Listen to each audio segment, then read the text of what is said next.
Hi, Jeremy Cordeaux in the Court of Public Opinion. I'm just on air here to let you know that we'll be live streaming the Court of Public Opinion every Friday between 9 o'clock and 12 on jeremycordeaux.com. Please join us. We'd love to have you.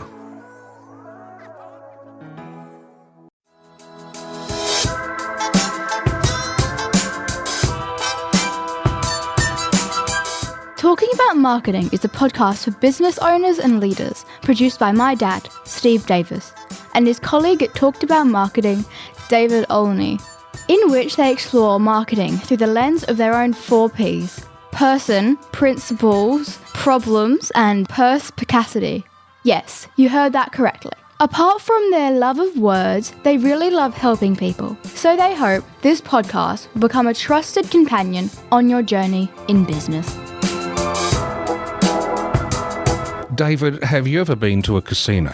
I have, but I've never gambled because you have to see what you're doing. Oh, I never thought about that. No, it's all very visual, and I guess I could have volunteered someone to read me cards and do all those other things, but my thought was the best thing about the casino I remember was the food. So I'm like, I'm more than happy to just go there and eat the food, but that gambling thing, yeah.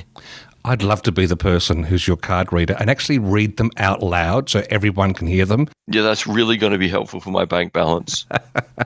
Anyway, apparently, according to Will Storr, we'll be talking about him in a moment, the whole game of life, which is all about status, means social media is the slot machine of human status. So, David, when you play the socials, what sort of payout do you get?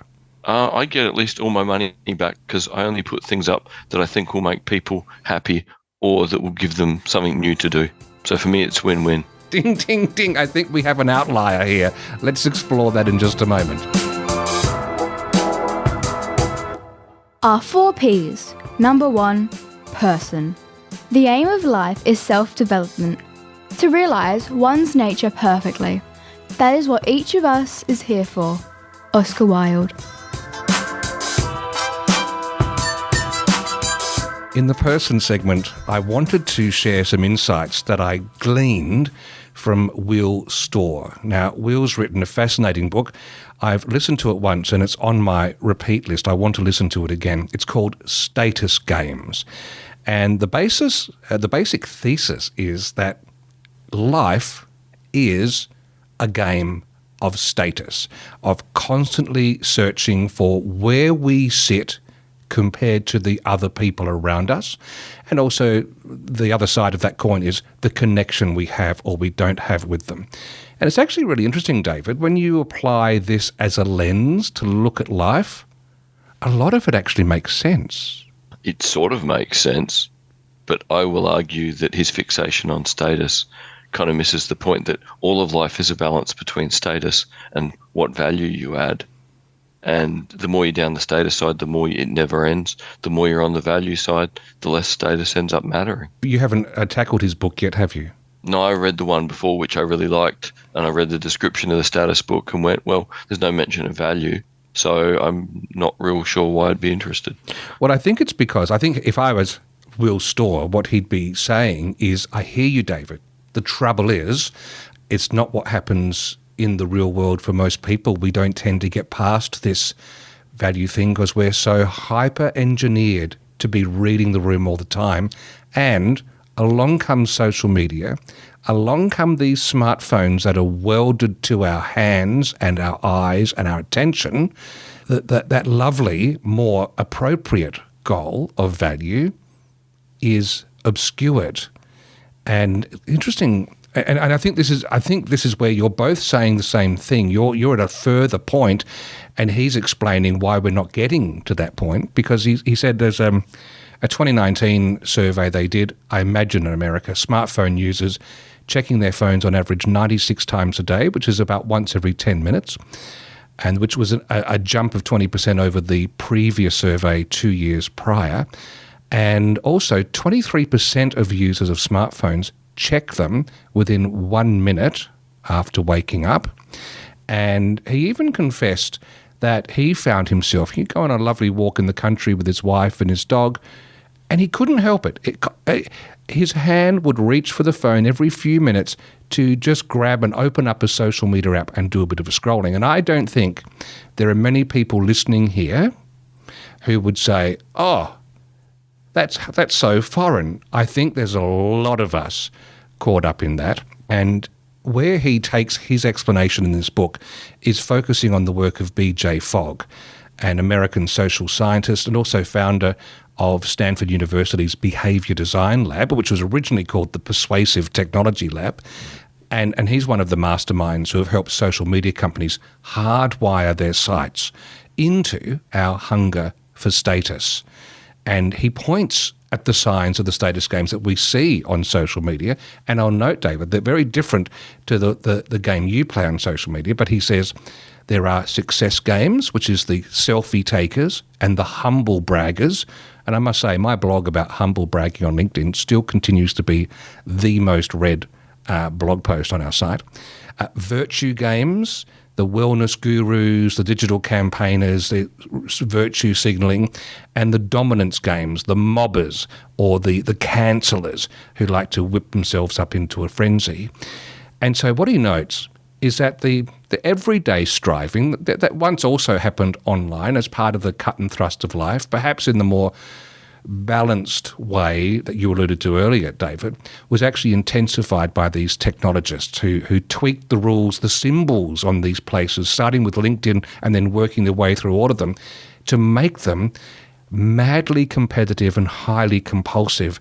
And I'd like us to listen to the little snippet first before we talk about this some more, because he makes the claim that social media is a slot machine of human status. And that is captured in a key quote in which he talks about Fogg's insight of holding back the symbols of reinforcement, the rewards, to make them unpredictable to keep us there. Have a listen to this. He described a way of issuing rewards such that they'd encourage compulsive behaviours.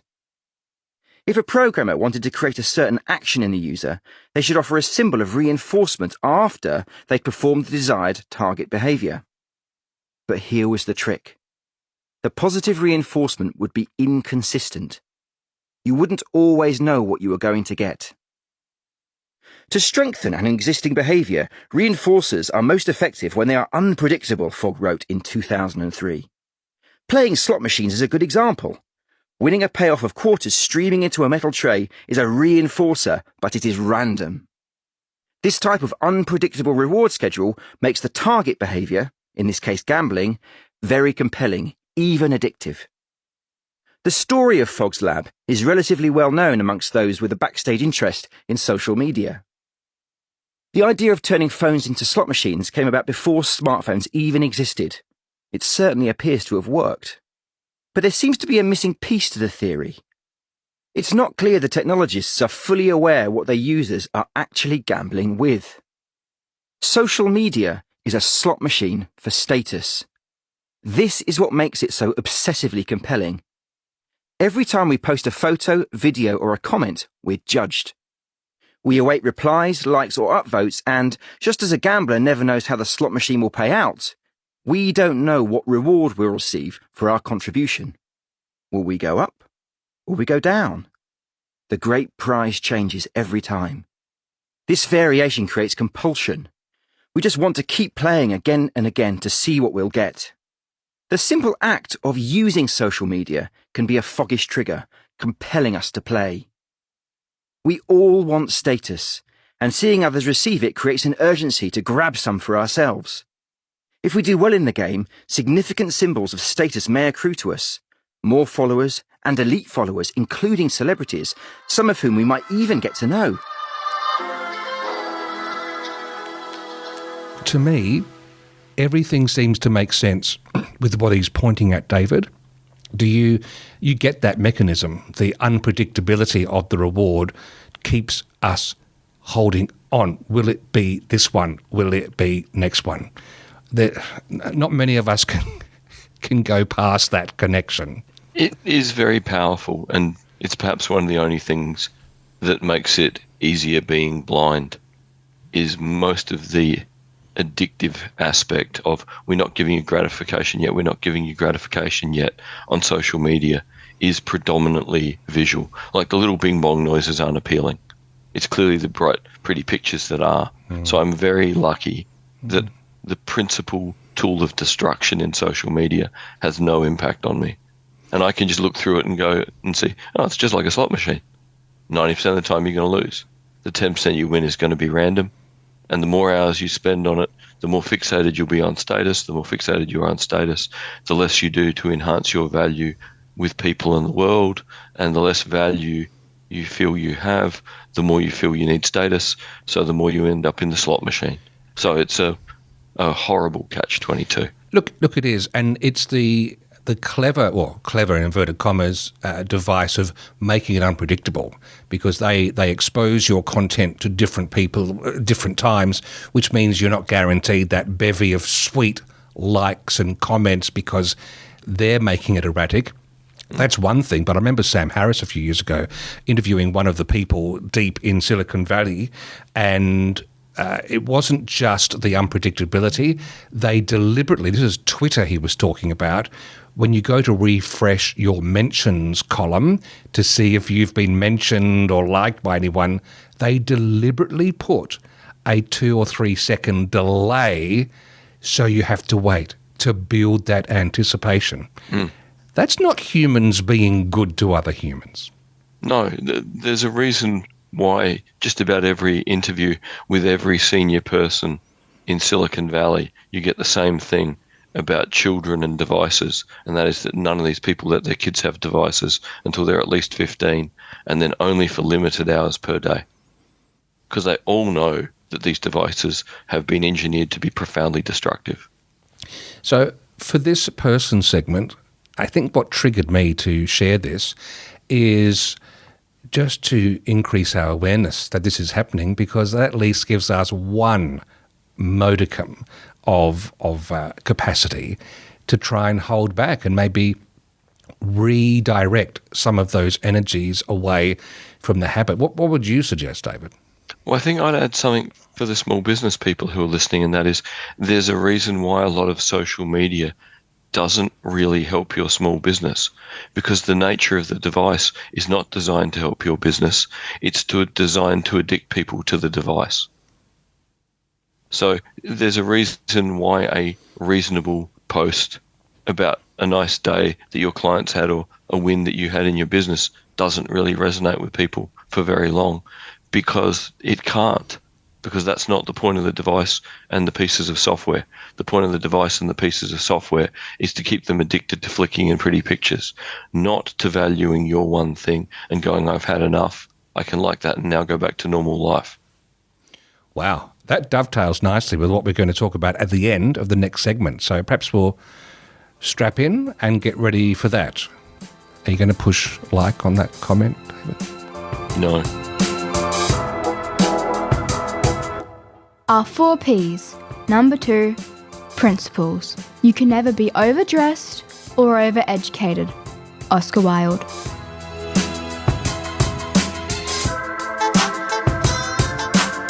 In the principles segment in this episode, I've called this the pyramid scheme of SEO. And it's arisen from my revisiting of the 2018 book by Seth Godin called This Is Marketing, which I think is quite timeless in many parts, especially as he meanders midway, 2/3 of the way through the book, on advertising and search engine optimization, which is SEO, which is that act of trying to craft your content so that it matches what people searching for you want in a way that the search engines understand so they can join the dots and bring people into your world. But in short, what he says is the promises of SEO companies of getting you number 1 on Google just don't add up. The maths does not work. And in building up to this point, he notes that more organizations today are running ads than any time in history. And that includes all of us. Anytime we hit boost on a Facebook post, we become part of the ad business. And it's an actually really interesting conversation, especially if you're relatively new to this field, because he distinguishes between direct marketing and brand marketing. He said if you do ads on Facebook, for example, and you're counting the clicks and measuring how many convert, then that's direct marketing. If you put up a billboard for your funeral home and you hope someone books with you when a family member's die because they remember seeing that, that's brand marketing. And his argument is for the first, for direct, you have to measure everything. But for second, if you are going to try to do some marketing to build awareness of your brand, you have to have patience. You have to forget about measuring. You need to invest time to consistently engage and understand the culture that you're in and not get them mixed up because one won't do what the other one is promising, which I find interesting as a nice way to divide those two. That rings true with you, David? Absolutely. I really liked it in my Masters of Strategic Communication when we started talking about SEO. And, Sarah, the lecturer, just said, oh, yeah, and, largely SEO is vanity metrics. They make you feel good for about 2 minutes and almost have no impact. And you've noticed this in some of the work overseas too, of companies getting to number one on Google, but not getting value from it. The reality is spending half a day every week working out how to tweak SEO with our SEO team. The simple thing is a good SEO company can get you on the front page of Google, can get you in the top 10. No problems. The problem is that won't increase your sales at all because being on the top 10 means the algorithm understands you. It doesn't mean people like how you write. And if you dive into particularly Google's literature, what they want is content that, is expert, has authority, is relevant, and that's what the human wants to read, but not what the algorithm rewards. So there is a built-in double standard in search engine optimization, that search engine optimization is for the algorithm and quality content is for the human. And if you aren't doing one, half and then the other half straight away, you can only get the vanity metrics without the content, being designed for one of your 5 most likely, buyers, your ultimate personas. You don't get value for the money and time. Interesting thought. And I want to have a listen now to Seth as he explains the mathematics of this. Let's have a listen. The Google ecosystem is based on a myth. The myth is that millions and millions of businesses, all grooming themselves for the search engine, will be found by people who seek them. Dating sites offer the same promise, as do the social networks. Simply fit in all the way, follow all the rules, and when we search for tire store, or restaurant, or freelance copy editor, or even fun weekend date, we will find you. The math can't support this. There are 1,000 pages of results. What delusion we must be under to imagine we will be the first match. The path isn't to be found when someone types in a generic term. The path is to have someone care enough about you and what you create that they'll type in your name, that they'll be looking for you, not a generic alternative. Yes, you can find my blog by searching for blog in Google, but I'd rather have you search for Seth instead. SEO is the practice of ranking high in the search results for a generic term. A locksmith or a hotel or a doctor who wins their generic search will earn a huge profit, but everyone else is left to spend money on consultants and trickery to somehow rank higher. The math can't support this pyramid scheme. On the other hand, a smart marketer can build a product or service that's worth searching for. Not the generic term, but to find you, the thing you built, the specific. When you do that, Google's on your side. They actually want you to be found when someone searches for you. Step 1 is to make a product or service that people care enough to search for specifically. You cannot win in a generic search, but you'll always win if the search is specific enough. And then, step 2 is easy to understand. To be the one they want to find when they go looking. So his core argument there is you're going to need a lot of time and money to try and go to war to get that generic search term as your search term. Instead, the smart thing is to have actually put some time and energy into crafting a business, an offer, a product that people search for by name. You're shifting the goalpost to your own pond. And, you know, that really is, at the end of the day, that is where you've put some time and thought into what it is that makes you unique and connects you to your audience. Harder gig, David, harder gig, but I'd much rather be doing that than trying to fight the world to come up number one for marketing. The hardest part of moving towards building the brand and building brand recognition and building good content is getting people past their 5 hours of research on SEO, where they've convinced themselves they need to be, high up on the search engine rankings. Because once that earworm gets in, it takes so much effort to get it out. So as a marketing strategist, you spend half your time talking people back from the edge of the ledge, saying, should we spend more money? Should we spend more money, to push, keywords? I'm like, no, you should take a week and write really good content. That's really good. In fact, that dovetails also. I've used the word dovetail a lot today, but it dovetails into a final analogy I want to share from this book. And I think that brings these strands all together. He talks about the dye, the powdered dye that they use in bank vaults. And when the bank robber takes the money, these things are on a time delay to go ping and just cover the robber with this very fine, potent dye dust, which the moment it hits your skin, the moisture there, it just makes it, I think it's purple, and it stains for weeks on end. You cannot get it out. And he talks in the book about a prank that some people do. They get some of this and they drop just a teaspoon, not even that, into someone's swimming pool, and instantly the swimming pool is forever totally purple, which not very funny if you're the owner of the swimming pool, I must say. But he then says, if you took that same teaspoon, dropped it in the ocean, nobody would know anything happened. And his point is this: you could have a magnificent product, a fantastic service offering, but if you're shouting it to the huge world, you shouldn't be disheartened. I mean, you shouldn't be surprised either, but you shouldn't be disheartened that you're not necessarily getting bums on seats and getting that connection, because you're trying to be heard in a place that's huge.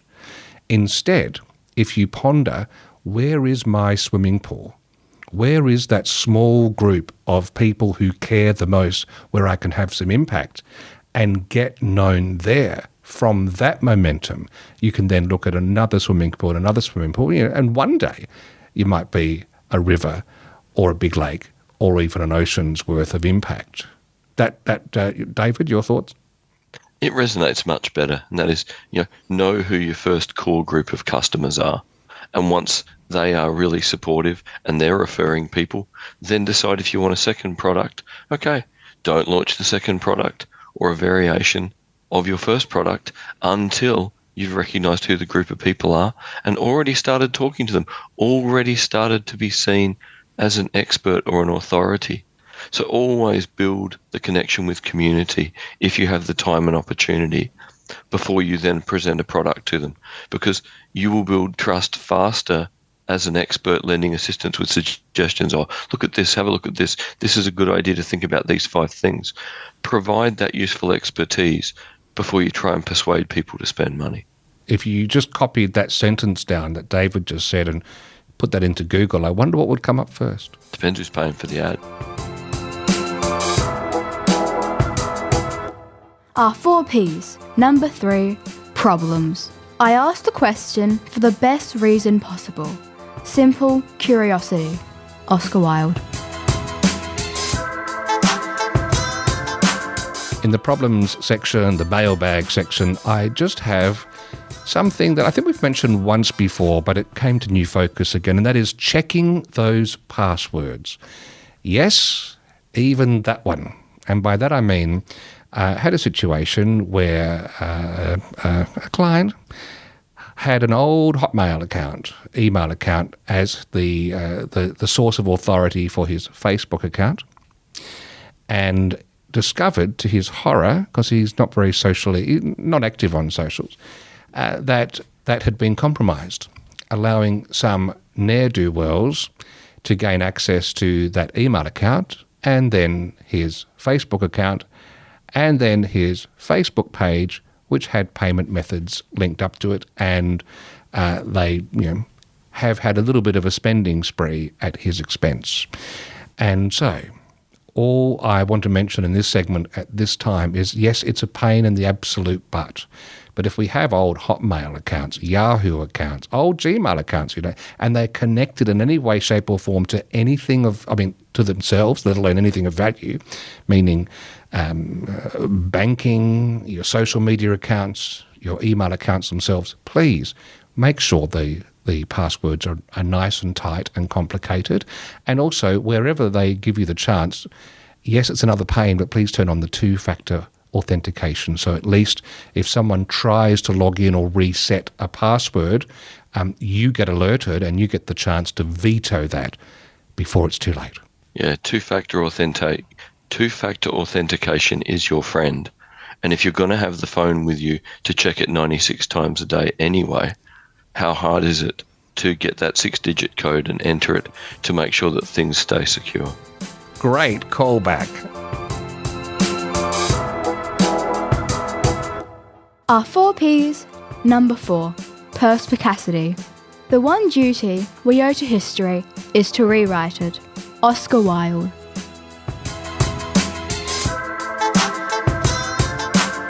In Perspicacity, we're almost at the end of this series in which we've been dedicating this segment to working through David Sandler's fantastic book, You Can't Teach a Kid to Ride a Bike at a Seminar, which is his reflections on and his explanations of the Sandler selling system, which he crafted over many years with really sound psychological inputs along the way. And okay, here's what we did. I was going to try and do this from memory, but I can't lie, David. The list is in front of me, so I'm being upfront. I'm being honest. And you're building rapport. I am. Building rapport is the first step of the Sandler Submarine, which is the 7-part process. We looked at that in episode 2. And then upfront contract, defining pain, working out what the budget might be, and decisions, who are the decision makers, which brings us to part 6 of the Submarine, which is all about fulfillment. David, can you give us your distillation of what David Sandler was talking about at this stage of the sales process? I can. And I'll begin by saying, for me, fulfillment is a really strange word. And for a long time, I struggled to understand why he called this bit fulfillment. Because from a sales perspective, it's doing your presentation, it's putting on your show. It's about putting everything in front of the client. But from a Sandler perspective, he calls it fulfillment because it's making use of every step before it to put all the pieces together to present how you can work with this potential client, solve their problem, help them achieve their goals, do it within their budget, do it within their decision-making structure, and do this keeping in mind that all the steps you've done before mean, if you've done them right, the presentation should go pretty smoothly. So fulfillment is the right word if you see it as the 6th step, and the 6 steps are dependent on each other. Now, in terms of what the fulfillment is about, it is about presenting your solution to your prospective client. It begins with, again, reinforcing rapport. Then in Sandler's terms, you might ask the prospective client, okay, about to do my presentation, can you tell me out of 10, 10 being you're ready to sign up to work with us now, how are you feeling at the moment about doing business with us? So that you immediately know where someone's at. If they say 5, you probably haven't done the first steps well. If they say 8 or 9, you may want to decide not even to go through your whole presentation. You might want to simply ask, well, if you're feeling so close, what do you think you need to feel comfortable to get to 10? And again, the point of talking about numbers here is you're not saying to sign a contract, you're not applying any pressure. You're talking about how confident the person is to work with you. If they say 7 or 8, you start your presentation, you start your fulfillment phase, and you do it in relation to everything you've learned. You define how your product is going to help the prospective client based on the pain they're feeling. You don't use the word pain, but you go, look, here are the issues you want to resolve, here are the problems you want to transcend, here are the goals you want to achieve, and here's how we can do it. Here's how we can do it at the budget you said you can stretch to. Here's how it fits with your decision-making process. Here's how it fits with everything we've done so far, and you might even write the presentation in the style of language you've found gives you the best rapport with the prospective client. And as you're going through this fulfillment phase, stop now and then and ask the prospective client, okay, I've just presented a couple more parts of how I think this can work to you. Are you feeling closer to, a 10 of being able to work with us yet? Now, if I say no, there's probably something going wrong with your presentation. So ask the question, well, if what I'm saying is not being helpful, what do you think would make a difference to help you feel more confident about being a 10 out of 10 of wanting to work with us? So it's really a change from the conventional dog and pony presentation where you stand up the front, take a deep breath, and try and talk quickly and do everything in 20 minutes and desperately hope it sticks, to actually having a meaningful and informed conversation with someone now you have a decent level of rapport with. And the final and really important thing, Sandler made the point, is when you ask the prospective client, do you now feel that you are at 10 about working with us? And the person goes, yep, I'm at 10. What he learned over time is don't at that point go, great, I'll go write up the contract. Because then people go, well, hang on, that's a bit pushy. What he found was that saying to the prospective client, oh, that's excellent that you now feel that you're at a 10 about working with us. What would you like me to do next? And that way, the prospective client can decide to buy. And this is a big thing that Steve and I have been talking about, and my boss in America, Rich, and I have been talking about. There's a very big difference between selling to a prospective client and helping a prospective client buy a product that solves their problems. And everything about the way Sandler constructs fulfillment is about helping someone buy something that solves their problems and helps them achieve their goals. So think about the presentation in terms of helping someone buy a solution and something that gets them to their goals, rather than you are selling something to them. That's a really succinct explanation, because, yes, I found the word fulfillment a bit odd, because at some points it sounded like this is the provision of the service or the solution, and it's not. This is, well, I could rephrase it. This is the process of making sure that everyone agrees that you can fulfill their needs. Mm-hmm. And that's just another way of understanding the focus of this particular point. And yes, asking them what to do next is a wonderful masterstroke, because then they hear their own voice saying, I want you to write this up and start Monday. And this is the thing with Sandler. He went so deep down the rabbit hole of doing his own research, learning from experience, that he put the word for this phase that actually fits what he learned: fulfillment. You are fulfilling everything you've learned. You are fulfilling everything you now know about resolving that person's pain and helping them to achieve their goals. It is a fulfillment of the whole process until that point. And of course, we do heartily recommend you reading the book yourself or listening to it. You can't teach a kid to ride a bike at a seminar. And on that note, I am actually feeling quite fulfilled at the end of this recording session, David. I feel like in the slot machine of human happiness, I've just received a payout. So thank you for doing whatever you did behind that machine to make that happen.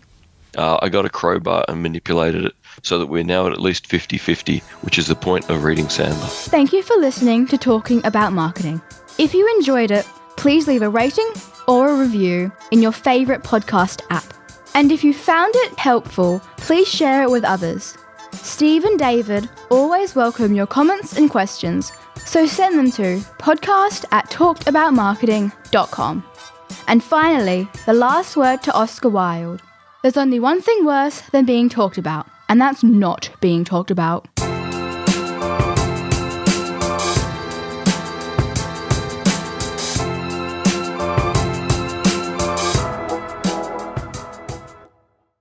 Hi, Jeremy Cordo in the Court of Public Opinion. I'm just on air here to let you know that we'll be live streaming the Court of Public Opinion every Friday between 9 o'clock and 12 on jeremycordo.com. Please join us. We'd love to have you.